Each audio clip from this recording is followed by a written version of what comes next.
À la montagne, Dieu appelle, se révèle et parle. Bonsoir chez vous. Je suis très heureux de vous savoir nombreux pour l'émission de ce soir. Alors aujourd'hui, nous allons aborder le 3e chapitre qui va préparer la chute de notre thème intitulé « Où sont les vêtements ?» N'oubliez pas que s'abonner en 2 clics est possible. Cliquez sur le logo qui s'affiche au bas de votre écran, puis il vous sera demandé de cliquer sur « S'abonner ». Pour prophétiser, le roi Saoul avait enlevé les vêtements qu'il portait. Mais comment les gens qu'il avait envoyés ont, eux, prophétisé avec leurs vêtements? C'est que les vêtements que Saoul avait enlevés et les vêtements que ses envoyés avaient gardés ne signifient pas la même chose. Mais alors, que signifient les vêtements que Saoul avait enlevés et que signifient les vêtements que les envoyés de Saoul avaient sur eux? Suivons ce message pour le découvrir ensemble. Dans le chapitre d'aujourd'hui, les Juifs pensaient que Paul voyait. Or, selon Dieu, Paul était aveugle. Alors, pour plaire à Dieu, le Saint-Esprit a d'abord enlevé les écailles de ses yeux. Je suis en train de dire que les vêtements que Saoul portait, les vêtements qu'il enlevait, c'était l'image de l'aveuglement qui couvrait ses yeux. Saoul était tellement aveuglé par la vengeance, par la haine, qu'il n'a pas su voir sur la tête de David, il y avait l'onction. Or, les écailles sont un voile. Parce que l'apôtre Paul parlant aux Corinthiens est en train de dire au sujet des Juifs, jusqu'à présent, quand on lit Moïse, un voile est jeté sur leur visage. Et ce n'est qu'en Christ que le voile est ôté. Si c'est en Christ que le voile est ôté, c'est que ce jour-là, sur le chemin de Damas, les écailles qui tombaient des yeux de Paul, c'était ce voile-là qui l'empêchait de voir. Je suis en train de dire à quelqu'un que seuls les aveugles combattent l'onction. Seuls les aveugles combattent l'œuvre de Dieu.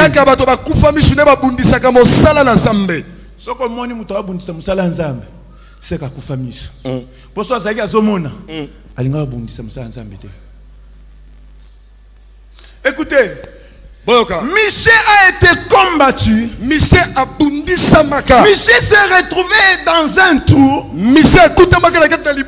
Parce que quand Sédécias et sa bande de prophètes ne voyaient rien, lui avait vu la fin d'une guerre en débandade. Lui avait même vu la mort du roi. Vous voyez que mais Mbata Sédécias a bêta Michée Mukoloana. Et puis tant qu'on bêté Mbata soye bisaye, et bandine n'engana monye l'oroté, yo solo baga umoni. Mais papa serviteur, yo osa aveugle yango omonité. Bon. Que veut dire les vêtements? Les vêtements sont encore les sandales ou les souliers. Qu'est-ce que je suis en train de dire? Je suis en train de dire que quand Saoul était en train d'enlever ses vêtements, en réalité, c'était les sandales qu'il était en train d'enlever de ses pieds.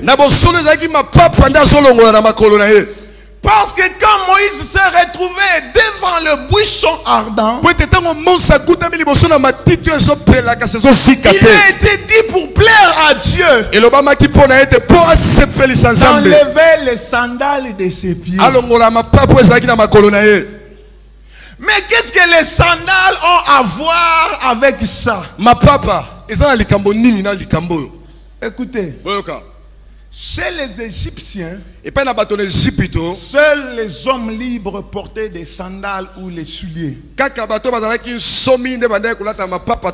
Les esclaves marchaient pieds nus. Donc quand Dieu a dit à Israël que vous allez manger l'agneau pascal avec des sandales aux pieds, Dieu était en train de dire à Israël qu'avec ce sacrifice, vous serez libres. Alors, lorsque Moïse s'est retrouvé devant le buisson ardent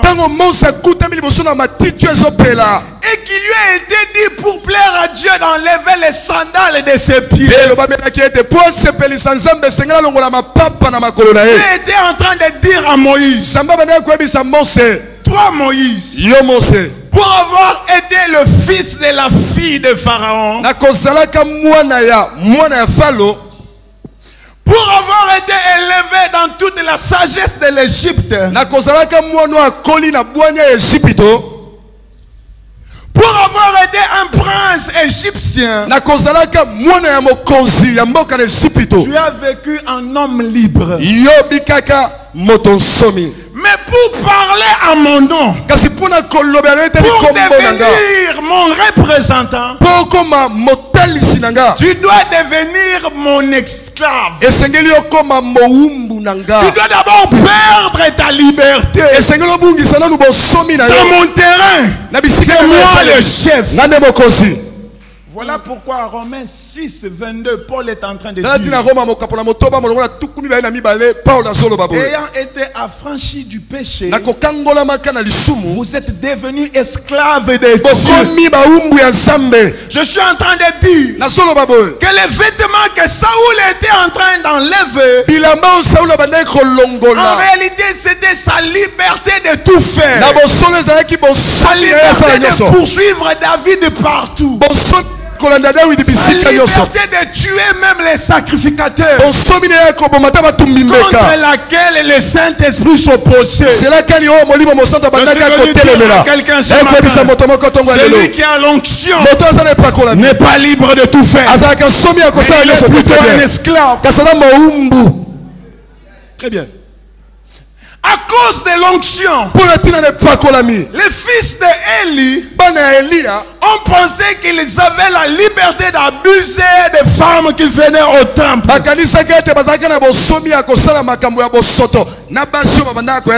C'est ce que mon pasteur appelle le péché du sexe. À cause de l'onction, ils ont pensé qu'ils avaient la liberté d'avoir la part d'être servis avant Dieu.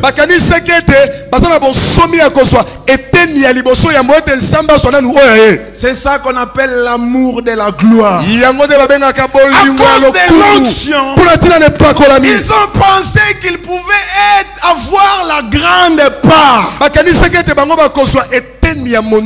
C'est ça qu'on appelle l'amour de l'argent, la cupidité, l'avarice. Je suis venu dire à quelqu'un ce matin, l'onction de Dieu dans ta vie implique des restrictions. C'est ce dont l'homme doit se séparer, se débarrasser pour plaire à Dieu.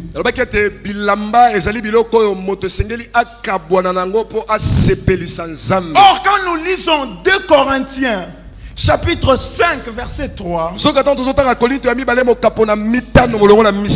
l'apôtre Paul est en train de dire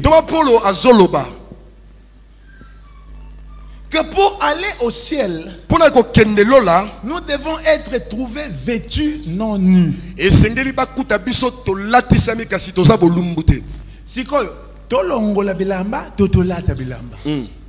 Voici ma réponse. Tolongola, petolata. Très bien. Qu'est-ce que je suis en train de dire? Deuxième degré. Quand nous prenons Apocalypse 19, 8. Quand nous prenons Acte 9, 39. Les vêtements symbolisent les œuvres. Donc il y a une œuvre que quelqu'un qui a le Saint-Esprit doit porter en lui. Il y a aussi une sorte d'œuvre que quelqu'un qui a le Saint-Esprit doit enlever de lui. Pour prophétiser, Saoul a enlevé ses vêtements. Mais les gens que Saoul avait envoyés, ils ont prophétisé avec leurs vêtements. Et quand nous lisons Galates 5, 19 à 22, la Bible parle de ces deux sortes d'œuvres. Les œuvres de la chair et les œuvres de l'esprit. Je suis en train de dire que quand Saoul était en train d'enlever ses vêtements, c'était les œuvres de la chair qui étaient en train d'enlever.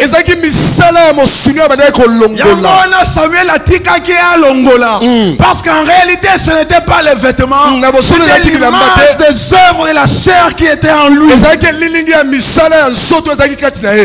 Écoutez, lui-même Saoul va dire à Michal sa fille, pourquoi as-tu laissé partir mon ennemi? Oh, parmi les œuvres de la chair, la Bible cite l'inimitié. Je suis venu dire à quelqu'un, Dieu n'est pas content de la haine que tu portes dans ton cœur. Je suis venu dire à quelqu'un ce matin, Dieu n'est pas content de la manière dont tu mènes ta vie. Écoute, il n'existe pas de chrétiens sous l'art. Si avant d'être chrétien tu fumais, si après avoir été saisi par le Saint-Esprit tu continues à fumer, c'est que tu n'as jamais été saisi par le Saint-Esprit. Je suis en train de dire qu'un intercesseur sorcier n'existe pas. Très bien. Si avant d'être intercesseur, tu étais sorcier. Et qu'après avoir intégré l'équipe d'intercession, tu continues à sortir de ton corps, même en pleine intercession. C'est que tu n'as jamais été intercesseur. Car ma Bible dit, si quelqu'un est en Christ, il est une nouvelle créature.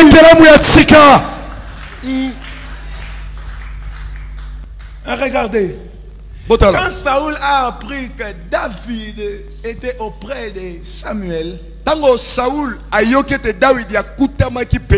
il a envoyé un premier groupe pour l'arrêter.